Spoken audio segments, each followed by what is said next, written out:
Thank you for visiting the 10 Minutes Per Day YouTube channel, where you can learn something new each day in 10 minutes or less. Today's topic is Networking 101: How to Build Professional Connections. In this video, we'll be taking a deep dive into the world of networking and showing you how to build and maintain professional connections. Whether you're just starting out in your career or you're a seasoned pro, networking is an essential skill that can help you take your career to the next level. But first, let's start with the basics. What exactly is networking?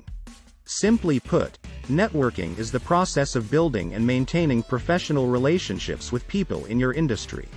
It's about connecting with other people who can help you achieve your career goals, whether that's through advice, referrals, or job opportunities.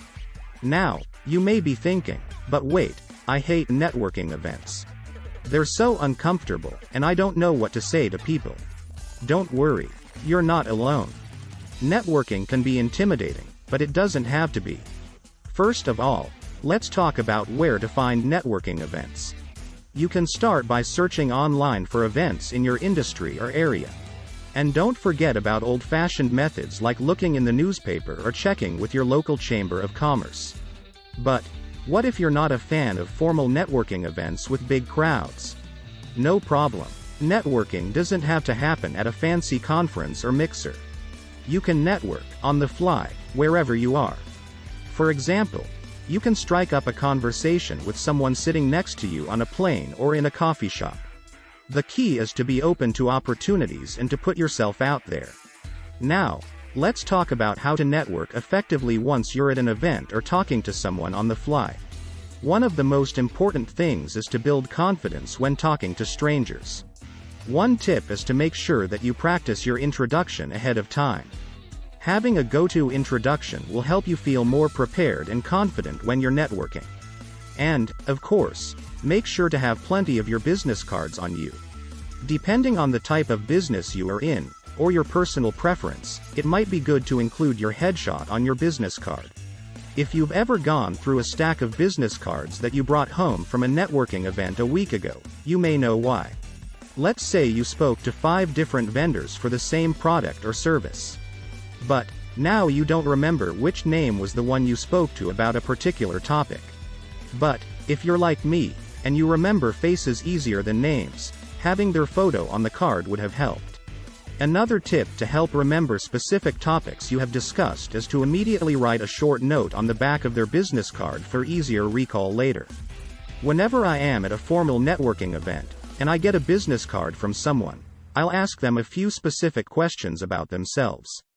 For instance, their hobbies, birthdays, wedding anniversaries, and so on. That information not only helps relate to them for current and future conversations, but more importantly, it gives me an excuse to reach out to them periodically. Hey, Bob, just a short email to wish you and Jane a happy 20th anniversary. Will you be going back to Hawaii for a second honeymoon? Or, hi Cindy, since I know you love cycling, what did you think of that wild Tour de France stage yesterday? In addition to business cards, another great networking hack is to add your own information as a contact on your smartphone.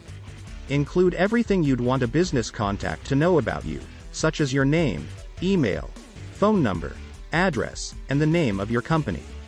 Then, once you get their phone number, you can just send your contact info card to them right from your smartphone via text message. They can then easily add you to their contacts on their smartphones. When it comes to initiating interesting conversations, one key is to have an open mind and be genuinely interested in the other person. And don't be afraid to ask open-ended questions and listen actively. So, let's assume that you're having a great conversation, or perhaps not so great. Then you realize the person you're talking to is taking up all of your time at the networking event. How do you elegantly escape? One way is to say something like, "It was great chatting with you, but I want to make sure I have a chance to talk to some other people as well." Another trick is to say that you need to use the restroom. Hopefully, they don't follow you. Now, let's talk about follow-up. After a networking event, you'll likely have a bunch of business cards or contact information. Don't let those leads go to waste. One tip is to follow up with an email within 24 to 48 hours while the conversation is still fresh in their mind. But, if you are still unsure about going to in-person networking events, and you'd prefer to network from the comfort of your own home or office, search on Facebook or similar social networking sites for groups pertaining to your industry. LinkedIn is a great resource for finding events and connecting with other professionals in your field.